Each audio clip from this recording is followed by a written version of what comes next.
Hello everyone, good morning, welcome back to our channel. তোমরা সবাই কেমন আছো? আশা করছি তোমরা যে যেখানে আছো ভালো আছো, সুস্থ আছো। আর আমরাও কিন্তু বেশ ভালো আছি তোমাদের ভালোবাসায় ও আশীর্বাদে। তো আবারও চলে এলাম নতুন একটি ব্লগ নিয়ে। আশা করছি ব্লগটি তোমাদের খুব ভালো লাগবে। তো আমার চ্যানেল ডোনাস লাইফস্টাইল ব্লগে তোমাদেরকে আরও একবার ওয়েলকাম জানিয়ে নতুন একটি ব্লগ কিন্তু শুরু করছি। তো আজকে হচ্ছে শুক্রবার আর এখন বাজে ওই সকাল 8টা বেজে গেছে। তো এখান থেকে কিন্তু আমার ব্লগটা আজকে স্টার্ট করছি।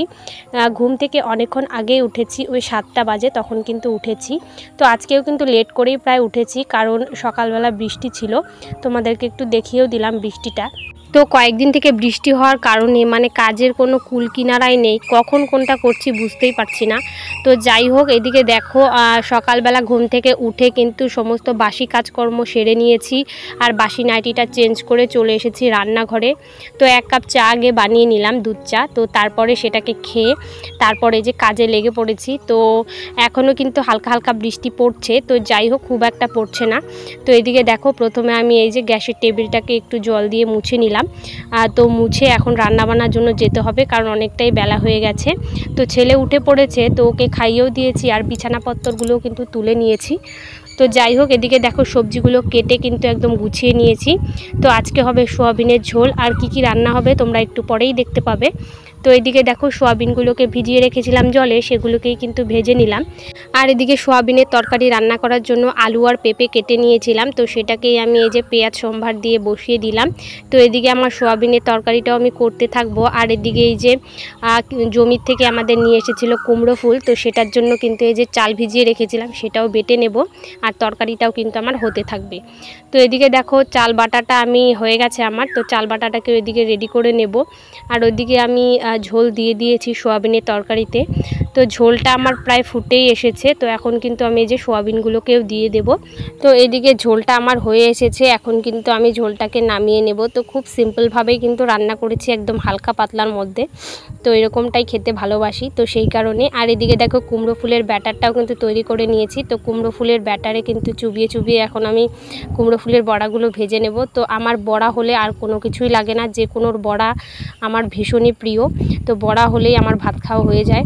তো দেখো বড়াগুলোকে ভেজে নিচ্ছিলাম। আর এদিকে কিছুটা ব্যাটার আর কি বেশি হয়েছিল, তো সেই জন্য কিন্তু এই যে পুঁই পাতা কুচি করে কেটে নিয়েছি, তারপর সেটাকে কিন্তু বড়া ভেজে নেব। তো তোমরা কারা পুঁই শাকের পাতার বড়া খেয়েছো আমাকে অবশ্যই কমেন্ট করে জানাতে ভুলো না। তো এদিকে দেখো বড়াটা রেডি করে কিন্তু আমি এই যে ভাতের হাঁড়িটাকে নুড়নি দিয়ে নিচ্ছি। তো অনেকটাই বেলা হয়ে গেছে আর খিদেও কিন্তু সেভাবে পেয়ে গেছে। তো এই যে ভাতের নুড়ানিটা দিয়ে আর কিছুটা টুকটাক কাজ আছে, সেটাকে সেরে কিন্তু খাওয়া দাওয়া করে নেব। তো এই যে ঘরটা দেখো অনেকটাই অপরিষ্কার হয়েছিল, রান্নার পরে আর পরিষ্কার করিনি। তো সেটাকেই কিন্তু ভালো করে আর কি ঝাড় দিয়ে নিচ্ছিলাম। দেখো কত নোংরা। আর এই যে জুতোগুলো, আমি মাটির ঘর তো, তাই সেই জন্য জুতোগুলোকে কিন্তু আমি বস্তার উপরেই রেখেছি। তো সেটাও ধুলো পড়ে যায়, সেটাও একটু ঝেড়ে ঝুড়ে আর কি রাখলাম। তো মাটির ঘরে তো সমস্ত কিছু একটু বেশি নোংরা হয়, তো সেই জন্য সবটাই কিন্তু পরিষ্কার করে রাখতে হয়। তো এই যে দেখো ঘরটাকে এখন আমি ভালো করে ঝাড় দিয়ে নেব।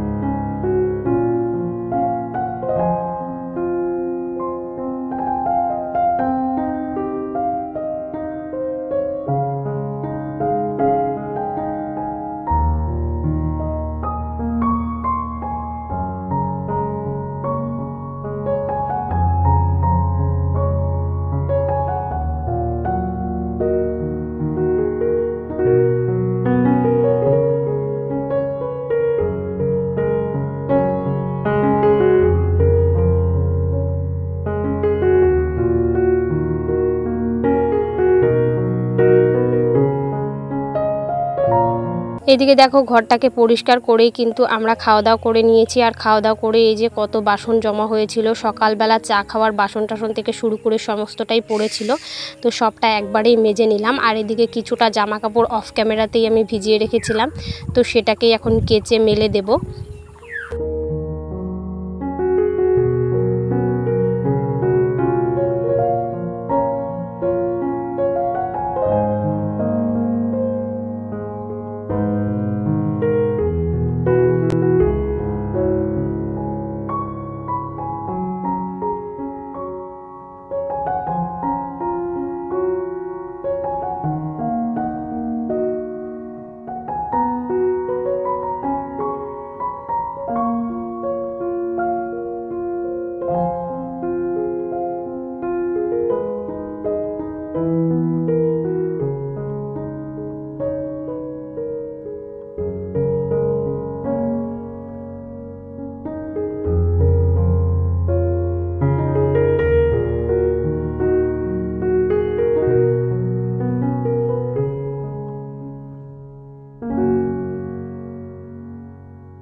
তো এইদিকে কয়েকদিন থেকে বৃষ্টি হওয়ার কারণে মানে প্রতিটা দিনই বৃষ্টিও মানে হচ্ছে, তো সেই জন্য কিন্তু হালকা হালকা রোদ উঠছে, আবার চলেও যাচ্ছে, আবার এক দু ফোঁটা করে কিন্তু জলও আকাশ থেকে পড়ছে।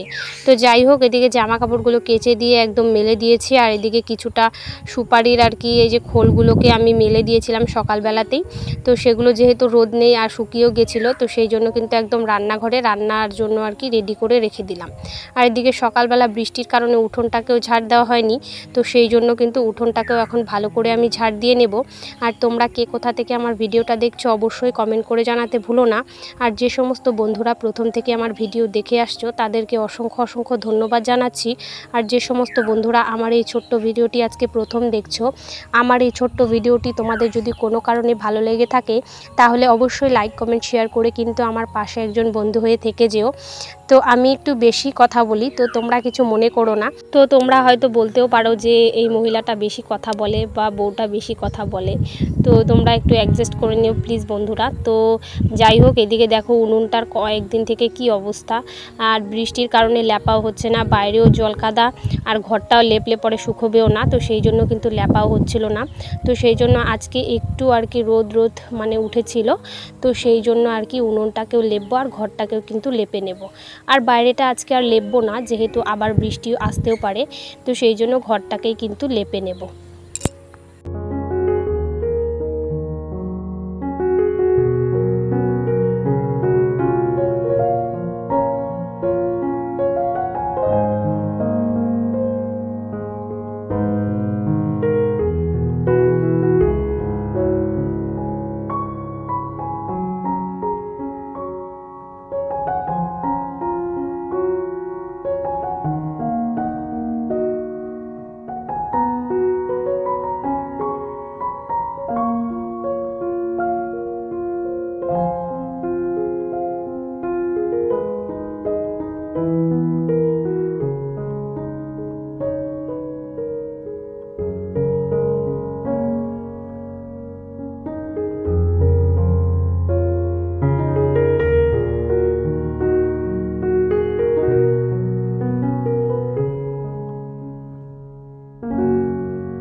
এদিকে দেখো রান্নাঘরটাকে মুছে আমাদের ঘরটাকেও কিন্তু মুছে নিয়েছি। তারপরে যে স্নান করে নিয়েছিলাম, স্নান করে পুজো দিয়ে এই যে ঘরের পর্দাগুলোকে ধুয়ে দিয়েছিলাম, তো সেই পর্দাগুলোকে লাগিয়ে দিচ্ছিলাম। তো আজকের ভিডিওটা আর খুব বেশি বড় করব না।